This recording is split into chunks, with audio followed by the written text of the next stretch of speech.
Greetings and welcome back to another episode of the Daily Run, and today we're playing as The Lost. The Lost is a great character for me, I really enjoy playing as him, but I think on daily runs he doesn't have that much merit than maybe in single player runs. In single player runs you can generally afford to lose, and I think that's just the reality of the situation. You can't win every single Lost run, or at least you can't win if you try to do Boss Rush, Hush, and Mega Satan at the same time. And just because this run does go to Mega Satan, that means that we really need to find a way to either get really powerful, or just find a way where we will be able to sustain more than 2 hits of damage. Just the fact that we have Holy Mantle is okay from a room-to-room basis. Obviously, if something's gonna hit us, it's usually gonna hit us once in a room, and then when we enter the next room, it's gonna be okay. But with those large rooms or these large objectives, not only are they very important for daily runs if you wanna rank really well, they also need a very powerful run if you don't really want to get hit, especially with some variations of maybe your stats, or maybe which items you have, or maybe even which bosses you spawn, you will face unavoidable damage. And I think maybe the main reason for that is the Hush's tornadoes, or maybe the main point that I was trying to make is Hush's tornadoes, and if you're not fast enough, they will hit you, and there's no way to actually go around that. Even in Boss Rush, there are some enemy variations or bosses which can spawn, which will lead to unavoidable damage, and especially with the Lost, like I said, it's very important that you have a way to circumvent that. So I always say that the usual way to go about it is to find a respawn item, and you usually get that by either guaranteeing that you have enough battery charges and you can then use the D4 to kind of reroll multiple times, and hopefully one of those items will be a respawn item, which will then allow you to respawn with a character as a character that actually has some health, or either you can just get lucky and maybe find Tech with Brimstone and maybe Guppy or whatever, and that just allows you to insta-kill every single enemy that exists in the game. This particular run went in a different direction. It was actually pretty weak, and I wouldn't say it was weak in the traditional sense, sure, we didn't get any stat upgrades, but it was more so weak, the kind of run where you have items which you really have to utilize well. And in this case you can see that we have Big Chubby and the Cube of Meat, which are both great items in my opinion. We also have some range ups, but they aren't really that consequential, but both of these items are great in my opinion. A Big Chubby, its main practices, but besides it being slow and just dealing quite a significant amount of damage, it has penetrative shots, but what it also does is it blocks bullets as they fly in front of you. So if you aim it well, if you're in a room that has a lot of enemies in it that are shooting at you, you can kind of time it well, and the Big Chubby will actually serve as a shield that will protect you from the stairs. And I think that that's probably one of the things that made this run work, just the fact that we have Big Chubby, and because I used it well in some situations, I really felt a lot more safe because of it. And the other one is obviously the Cube of Meat. The Cube of Meat is great, not only does it give you defense, which is obviously something you want as the Lost, but it also gives you some offensive potential. With Holy Mantle, if there aren't a lot of enemies in the room, there's no shame in just running into enemies when you have the Cube of Meat, if you know that you can kill them in time. What happens is when you actually get hit by the Holy Mantle, or when you have the Holy Mantle, sure, you do lose the Holy Mantle, but maybe for a very brief, like half a second, you're still invincible, and in that time the Cube of Meat can actually deal some serious amounts of damage. I tried to utilize that the best I could in this particular run. I think I did in some cases, I think I didn't in other cases, but obviously just the fact that you have to use these items kind of actively, they're not really the kind of items that just allow you to stomp through the game, is what made me enjoy this run a lot, just because they aren't necessarily strong if you don't really pay attention to them, but if you use them well, and if you kind of realize what they do and how you can use them well, then I think these items really shine, and in this case probably carried around up until this point. Thankfully, we got Epic Fetus on the 4th floor, so that means that we were only without any significant DPS upgrades for the first 3 floors, which I think is the maximum you can kinda last out on when you're playing a character. Base stats work, or maybe they carry you maybe to the 4th floor, maybe even the 4th floor, but then the 5th floor you're kinda dry out of luck if you don't get any stat upgrades or any other items which deal just more damage. Or just help you kind of deal with enemies in rooms a little bit better. But thankfully we did get Epic Fetus on the 4th floor, the depth store I believe, and Epic Fetus is great. I love Epic Fetus if you actually have the combination of items that goes along with it, and I definitely think Flight is something that's almost necessary if you want to make Epic Fetus work. It's already hard enough to dodge in a very confined room where you really can't go over chasms or rocks without Flight. So having that just allows you to maybe maneuver just a little bit better and position yourself and the reticle of Epic Fetus in a much more maybe favorable manner where you have less chance of actually hitting yourself. I still think in some situations Epic Fetus can be quite of a doozy, especially against enemies which split a lot. because one shot of damage is only gonna get him to split once, and if you kind of shoot just because, for example, Fistula, the first time you hit it is gonna produce 3 more enemies, and every time you hit those enemies, it's gonna produce even more enemies, and because of that, it's hard to dodge while actually landing your shots with Epic Fetus, and I think that's probably the biggest problem of Epic Fetus. It's also that there's a lot of enemies which are invulnerable, so you kind of have to time it well.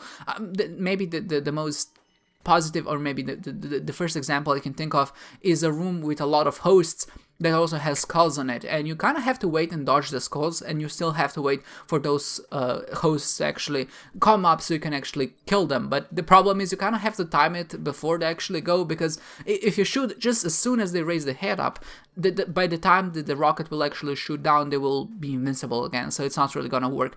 So it can be quite annoying in some situations, and oftentimes it can end up leading you to actually killing yourself. But I think with a certain combination of items, mostly flight, you can really circumvent a lot of those negatives and just have a really good item in your hands.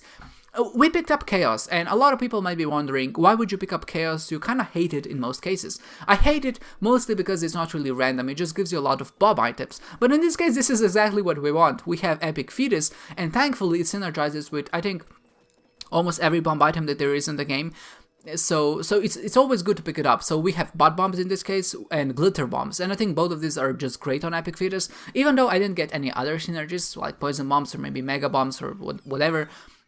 Especially sad bombs works great with Epic Fetus, but that's beside the point. But butt bombs is great because it does circumvent that problem where we can deal with multiple enemies at once, just because the explosion is very localized at a reticle. But with butt bombs, obviously we can hit every single enemy in the room. Sure, it might take more hits to actually kill them because it doesn't deal a lot of damage, but just having that extra bit of AoE there, I think, really helps the cause.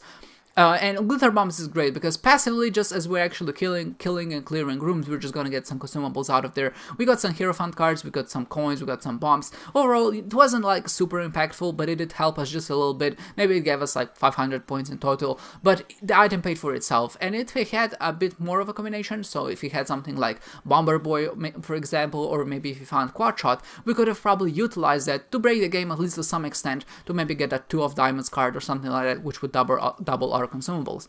And with Quad Shot, what would happen every time we would shoot, there would be 4 shots on the ground, and of course, because of that, there would be just a higher likelihood of us actually getting consumables out of glitter bombs in that case. I have a few things jotted down that I actually wanted to talk about, and it's just how lucky this run was. I didn't really mention it, but we got Dark Judas after we beat Boss Rush, and Boss Rush was a very detrimental part of this particular run. Not detrimental, but a very important part of this run, because I think without it, we would have been left in a very odd position where we wouldn't either really have damage or we just really wouldn't have the advantages that we have now. So what happened is a few decisions went into actually completing Boss Rush, and that's not something you usually, or I would say in most cases, you want to do as the loss, just because Boss Rush can be very difficult. But in that case, I actually found a teleport card. I believe it was the Moon, and what that allows you to do, even if you get hit once in Boss Rush, if you feel like you can't make it, you can always use that teleport out and actually explore the rest of the floor and go on Womb 1 and Womb 2.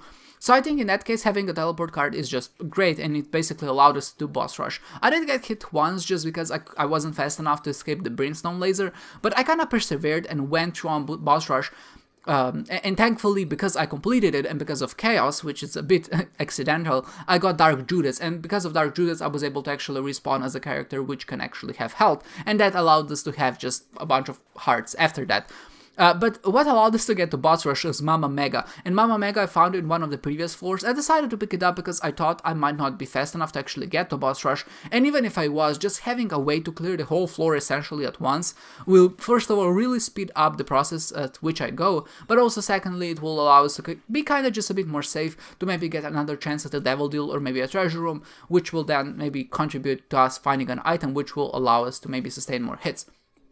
So that's exactly what happened. I used Mama Mega on the depths too, on the mount floor. I got through it, I beat it, and I managed to get Boss Rush.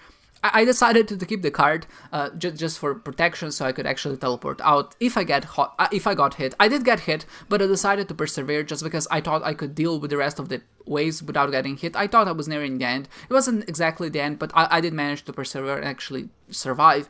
And because of chaos that I picked up before, we got Dark Judas at the end of it, and then that allowed us to actually respawn and come back as a character which has health. So if you kind of think about it, just a lot of things had to go right for us to make this particular run work. We had to get Chaos, Mama Mega, Judas. I had to have had that teleport card, because if I didn't, I wouldn't even go to boss rush. And even after I did that, I could have easily teleported out because I felt endangered a few times, but I decided to stick it out, which was maybe a bit dangerous, but it paid off in this case, and we got Dark Judas as a reward out of it.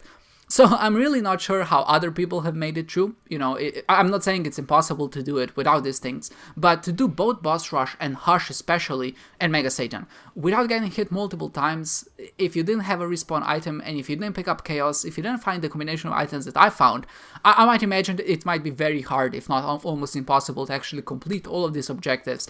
But I think that when you look at the scores, I think like a 21,000 score is already in the top 300, which is pretty telling that this run was pretty bad. And of course, every lost run tends to be just a little bit worse, because people die much faster on average. But I'm glad that we actually made this one work. I'm not saying that it was just all skill or all luck. I definitely think there was a combination of things that I did right and the things that just went well for me, which led me to this particular win and a very high score in the end. So I'm just glad that I was able to experience this run, because I definitely think that some of the floors were very exciting, and especially on difficult runs, I really like experiencing them, where you kind of have to be meticulous in your planning, and as soon as you enter the room, you have to realize what's going on, and you have to figure out how you can use the items that you have to the greatest advantage. So you can see that overall, this run was just baller. We have a high score, both in score and in time, which is something that usually doesn't happen for me. We did both rushes, so even Hush and Boss Rush. We did Mega Satan. Our damage penalty was, it seems relatively high, which is a bit surprising, but I did get hit a few times after I actually respawned. Even though we had the Holy Mantle, it wasn't perfect, but we did finish with a 51,000 score, which is always great, especially on Mega Satan run. I would say 50,000 is a silver lining, but 51,000 is just maybe a cherry on top, a little bit extra that allowed us to actually persevere and actually get to this point. Overall, a very decent run. If you didn't play it, I would encourage you to play it for yourself, because I think it's definitely a fun run if you are kind of in the mood to play a difficult run, but especially after, even when you pick up good items, you're still left in a very vulnerable position. And I like these runs where you feel, or I feel, like I have to utilize the items that I have to their greatest advantage if I actually want to have a decent score at the end, and this definitely felt like that. I hope you enjoyed this run, guys, and I hope to see you next time.